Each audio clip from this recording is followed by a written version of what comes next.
Stato che davvero aveva deciso, e ripeto, davvero e finalmente aveva deciso di combattere la mafia,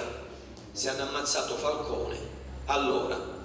non si può sconfiggere. Una doverosa riflessione in occasione del ventennale della strage di Capaci e della morte della giovane studentessa Melissa Bassi, vittima del vile attentato di sabato scorso, ha riunito gli studenti degli istituti Brunelleschi e Foderà attorno all'altare della chiesa del Sacro Cuore di Agrigento, messa officiata da padre Mario Sorce.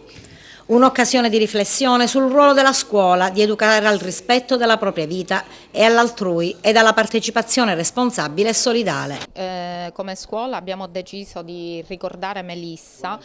non a caso ovviamente abbiamo scelto anche questa data, intanto perché è la vittima di un atto di violenza, così come tutte le vittime di mafia sono vittime di atto di violenza, e siamo voluti ripartire dalla scuola, perché la scuola si è riunita oggi in un momento di preghiera per ricordare che comunque è una comunità educante. Bisogna ripartire dalla scuola per fare sì che questi giovani, che sono i germogli, non avvizziscano, perché se il germoglio avvizzisce l'albero non ha frutto, e siccome i giovani sono la nostra futura classe dirigente, sono i nostri futuri padri e madri di famiglia, sono coloro i quali sono le gambe, mi piace dire, sulle quali si reggerà e si costruirà il futuro della nostra nazione, è chiaro che queste gambe dobbiamo renderle il più forte possibile. Un momento di riflessione e di preghiera esteso ai giovani per lanciare messaggi di legalità.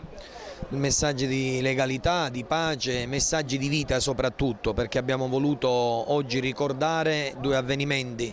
il tragico episodio della morte di Melissa di sabato scorso e l'anniversario, il 20° anniversario dell'attentato a Falcone, ricordando anche Borsellino. Quindi dei messaggi a questi ragazzi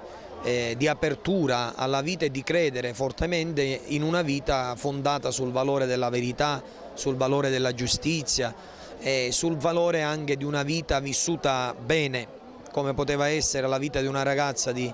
15 anni aperta alla gioia. E l'unico augurio che mi sono sentito di fare a questi ragazzi era quello di dire che insieme, se si vuole, si può costruire un mondo nuovo e diverso.